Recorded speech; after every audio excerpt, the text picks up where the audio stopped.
Good morning, everyone, and welcome to the first edition of the Video DC Current. Parades and cheering crowds and all that, I know.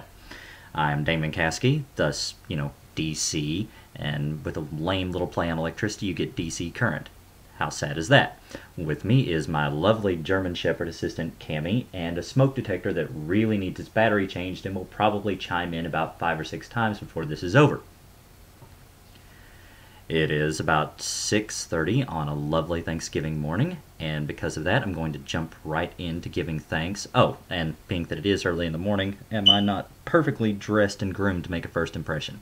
Anyway, to give thanks, I'm going to take kind of an unconventional route. You see, this season, I'm pretty much down, not so much on the holiday, just not really feeling the spirit like I usually do. Normally, Thanksgiving is one of my absolute favorite times of year, period, for several reasons. First is it's symbolically the start of winter, and who does not love winter? Well, actually, I'm sure there are plenty of you out there that don't, but I will never understand your viewpoint. Snow, to me, is like one of the greatest privileges ever. When I see snow on the ground, it's like back in the day when you used to listen to the radio hoping school was closed. That actually, of course, is not going to have any effect on myself whatsoever, but it's still just exciting. A nice blanket of snow on the ground, it muffles the sound and just makes everything seem calm and pretty, forces everybody to slow down whether they like it or not, unless they want to get a close-in view of the ditch, and if you ask me, that's a wonderful thing. So, why you hate winter? I don't know, but I'll save the rest of that rant for another day. Anyway, start of winter, that's an awesome thing. Then, there is, of course, family gatherings, and who does not love, Thanksgiving food, whether it be turkey, ham. Of course, for me, it's granny mashed potatoes and granny cornbread. Excuse me. Got a little distracted there with the thoughts of, good food. There are also, if you're lucky, gatherings with friends, and that's actually the part that has got me down this year. You see, normally, this is when Colin Thomas would get some shore leave, and when he came in, the rest of us would sort of gather around, and we'd find some excuse to get out to the local watering hole, or,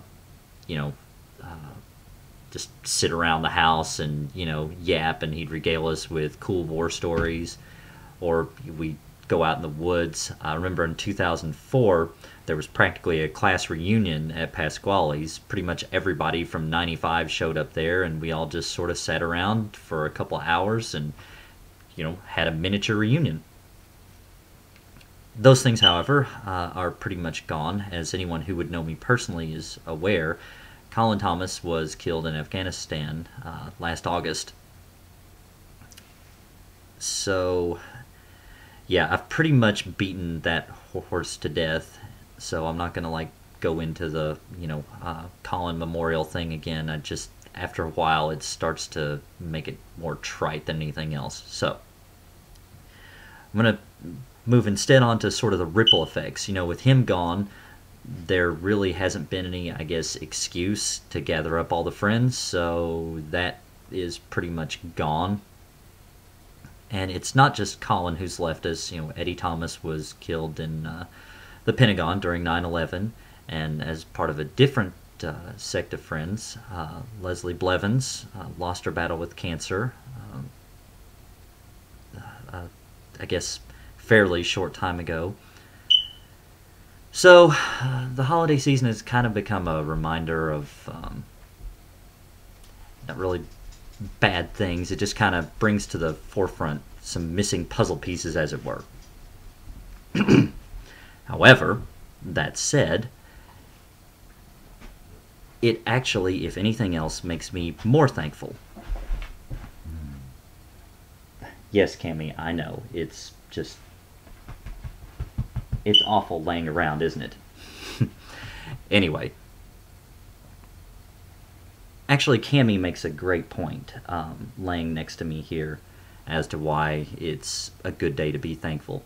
You see, while, okay, so family and friends are changing a little bit. Oh, that reminds me, another thing is there's been a huge family dynamic change, the details of which I'm not going to divulge out onto the internet, but it pretty much changes completely the way Thanksgivings work around here.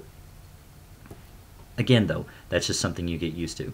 Now, on to why that stuff actually makes you be thankful. All right, even though family dynamics have changed, they're still warm, safe, dry, and fed. And I, though a bit down on the season, am sitting here making a blog instead of worrying about where my next meal or job is going to come from.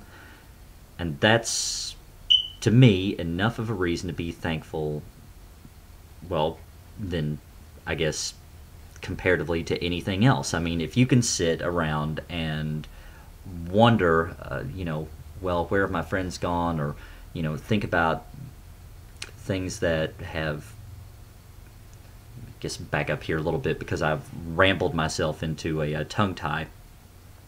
If you can sit around and reminisce and even wish things were a little bit different, then you have something to be thankful for, because it means you're not worrying about, like, if you're going to make it through tomorrow. I mean, you think about it, halfway around the world, somebody's worried about whether they're going to have breakfast, and somebody else is worried about whether they're going to survive breakfast. So, I'm going to pretty much leave it at that before this rambles on too far, and say that no matter what, no matter how you feel, I guarantee that wherever you are, whoever you are, there is something that you can be thankful for. For me, I'm going to say I'm thankful for the opportunity to be thankful. And that is really all that I need. I hope that you can find something just as filling. And I hope that whatever your travels, or wherever your travels happen to take you, you stay safe and that you enjoy this holiday. So everyone, I'm Damon Caskey, signing out. Hopefully next time I'll have you a more coherent and more entertaining subject. Have a great day and a great holiday season, everyone.